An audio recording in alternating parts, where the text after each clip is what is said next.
खूबसूरत और इंटेलिजेंट लड़की थी। वह पढ़ने में तेज थी। वह बहुत सुंदर सुंदर चित्र बनाती थी। उसे बागवानी का भी बहुत शौक था। वह अपने छोटे भाई बहनों चंदन और मालिनी के साथ बड़े आराम से रहती थी। अचानक एक दिन एक दुर्घटना में उसके मम्मी पापा की मृत्यु हो गई। अब तीनों भाई बहन बेसहारा हो गए। थोड़े दिनों तक घर में रखे पैसों से काम चलता रहा। फिर रिश्तेदारों ने साथ दिया। उसके बाद फिर सब ने उनको छोड़ दिया। अब वो तीनों अकेले थे। चांदनी एक दिन परेशान होकर बोली, क्या करूं अब? सबसे हेल्प मांग कर देख चुकी हूँ। सब बहाना बना देते हैं और कोई भी हमारी बात को नहीं सुनता। मालिनी भी दुखी थी। वह बोली, दीदी, अब हम क्या करेंगे? हमारे घर में तो कुछ है भी नहीं। हम कहाँ से अपना खर्चा चलाएंगे? दीदी, अब हमारा क्या होगा? आज तो हमारे यहाँ खाने पीने के लिए कुछ भी नहीं है। हम ऐसे ही सो जाएंगे। कुछ न कुछ भगवान जरूर करेंगे।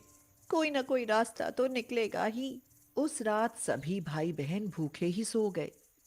इतनी गरीबी उन्होंने कभी नहीं देखी थी। अगले दिन चांदनी काम ढूंढने के लिए निकली। उसे कहीं भी कोई काम नहीं मिला। उनके पड़ोस में एक ब्यूटी पार्लर चलता था। उसे मिसेस रोमी चलाती थी। चांदनी की मम्मी जब जिंदा थी तो वह उस ब्यूटी पार्लर की रेगुलर कस्टमर हुआ करती थी। मिसेस रोमी को उन बच्चों पर दया आई और वह चांदनी से आकर बोली, बेटी Chandni, you are a brave girl. तुम तो बहुत इंटेलिजेंट हो। मेरे ब्यूटी पार्लर में आया करो, मैं तुम्हें मेहंदी लगाना सिखा दूंगी। तुम्हारी आर्ट अच्छी है, तुम्हें बहुत जल्दी मेहंदी लगानी आ जाएगी। उससे तुम्हें रुपए मिला करेंगे। तुम लोगों की मदद हो जाएगी। यह सुनकर चांदनी खुश हो गई। उसने अभी तक अपने भाई बहनों की पढ़ाई को रुकने नहीं दिया था। जैसे तैसे मामला चल रहा था। अब वह ब्यूटी पार्लर में जाने लगी। उसने बहुत जल्दी मेहंदी लगानी सीख ली। उस पार्लर में और भी लड़कियां काम करती थीं, लेकिन चांदनी का दिमाग बहुत क्रिएटिव था। वह नए नए डिजाइन इजाद करती थी और अलग हटकर मेहंदी लगाती थी, जिससे वह बहुत जल्दी फेमस हो गई। मिसेस रोमी उससे बोली, जब से तुम हमारे पार्लर में मेहंदी लगाने लगी हो, तब से हमारे यहाँ मेहंदी लगवाने वालों की संख्या बढ़ गई है। अब बहुत सारे लोग मेहंदी लगवाने आते हैं। मैं जानती हूँ यह सब तुम्हारे कारण है। इसलिए अब मैं तुम्हें मंथली सैलरी के अलावा हर मेहंदी के कस्टमर पर कमीशन भी दिया करूंगी। यह बात सुनकर चांदनी बहुत खुश हो गई। उसने कहा, आप बहुत अच्छी हो आंटी, और मेरा कितना ख्याल रखती हो। तुम्हारी वजह से मेरे पार्लर में इनकम बढ़ रही है, इसलिए यह मेरा फर्ज बनता है। उसी पार्लर में सोनिया नाम की लड़की भी काम करती थी। चांदनी के आने से पहले मेहंदी लगाने का काम उसी का फेमस था। लेकिन चांदनी के आने के बाद अब उसे कोई पूछता ही नहीं था। इस बात से वह चांदनी से मन ही मन में बहुत जलती थी। उसने जब मिसेस रोमी को चांदनी से बात करते सुना तो वह बहुत नाराज हो गई और मन ही मन में बोली, यह मिसेस रोमी बहुत खुर्राट बुढ़िया है और बहुत चालाक है। पहले ये मीठी मीठी बातें मुझसे किया करती थी, अब ये बातें चांदनी से करती है। ये बहुत मतलबी है। मुझको तो कोई पूछता ही नहीं।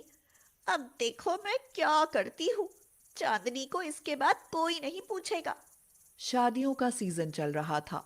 ब्यूटी पार्लर के बाद घर आने के बाद भी चांदनी के घर पर औरतों की भीड़ लगी रहती थी, जिससे चांदनी की खूब इनकम होने लगी थी। सोनिया के मन में तो ईर्ष्या और जलन की आग लगी हुई थी। वह चांदनी को मजा चखाने की सोच रही थी। उसने सोचा, मैं इससे पहले दोस्ती करती हूँ। जब इसको मुझ पर विश्वास हो जाएगा, तब मैं इसको ऐसा झटका दूंगी कि जिंदगी भर याद रखेगी। हाँ, फिर इसके सारे कस्टमर मेरे पास आएंगे और मेरी ही धूम मच जाएगी। अपनी योजना के अनुसार उसने धीरे धीरे चांदनी के साथ दोस्ती बढ़ानी शुरू कर दी। वह उसके लिए रोज अच्छी अच्छी खाने की चीजें लाती।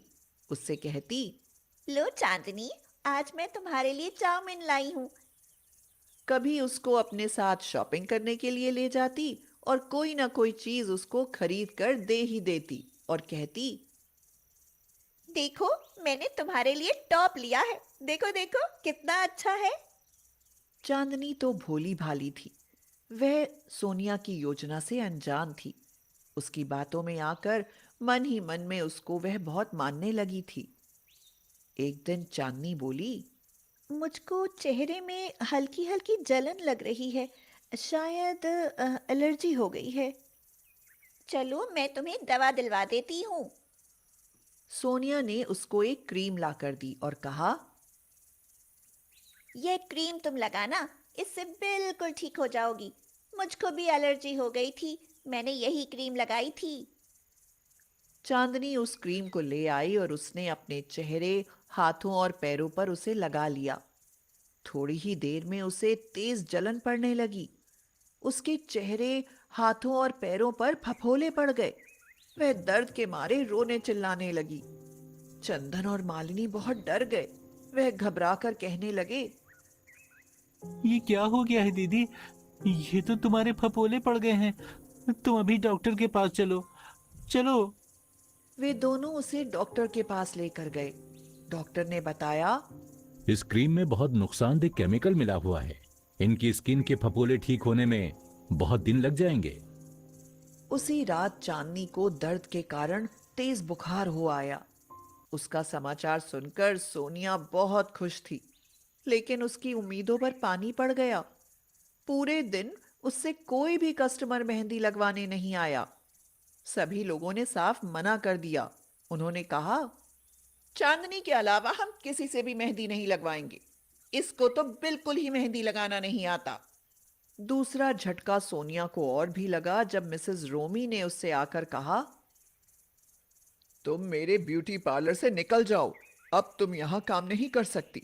मुझे एक लड़की ने बताया है कि तुमने नुकसानदायक केमिकल मिलाकर क्रीम चांदनी को दी थी, जिससे उसके फफोले उभर आए हैं।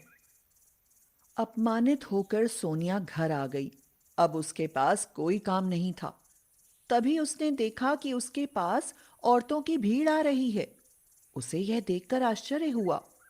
औरतों ने कहा, हम चांदनी के पास गए थे, उसकी तबीयत खराब थी और उसने कहा कि तुम लोग जाकर सोनिया से मेहंदी लगवा लो। वो अब बहुत अच्छी मेहंदी लगाना सीख गई है, वहां से तुम निराश नहीं होगी, इसलिए हम यहाँ आ गए। ऐसी बात सुनकर सोनिया की आंखों से आंसू निकल आए। वह सोचने लगी, मैं कितनी नीच हूँ। मैंने चांदनी का कितना बड़ा नुकसान कर दिया। और चांदनी दिल की कितनी अच्छी है कि वह इतनी परेशानी में पड़ी है, फिर भी उसे मुझसे जलन नहीं होती, और उसने तो अपने सारे कस्टमर मेरे पास भेज दिए। उसके दिल में बहुत बड़ा पछतावा था। वह मन ही मन में भगवान से मनाने लगी और कहने लगी, भगवान, जल्दी से जल्दी चांदनी को ठीक कर दो। वह दिन रात औरतों की मेहंदी लगाती थी और उनसे जो भी पैसे मिलते वह ले जाकर चांदनी को दे देती। उसने चांदनी की अच्छी से अच्छी दवा करवाई, जिससे वह जल्दी ही ठीक हो गई। सोनिया के मन में इतना पछतावा था कि उससे रहा नहीं गया। उसने चांदनी से कहा, चांदनी, मैंने तुम्हारे साथ धोखा किया। तुम्हें केमिकल मिली हुई क्रीम लगाने को दी, जिससे तुम्हारा यह हाल हुआ। प्लीज मुझे माफ कर दो। चांदनी ने उसको माफ कर दिया, उसको गले से लगा लिया। अब सोनिया चांदनी की सच्ची दोस्त बन गई थी। दोनों ने मिलकर अपना एक अलग ब्यूटी पार्लर खोल लिया।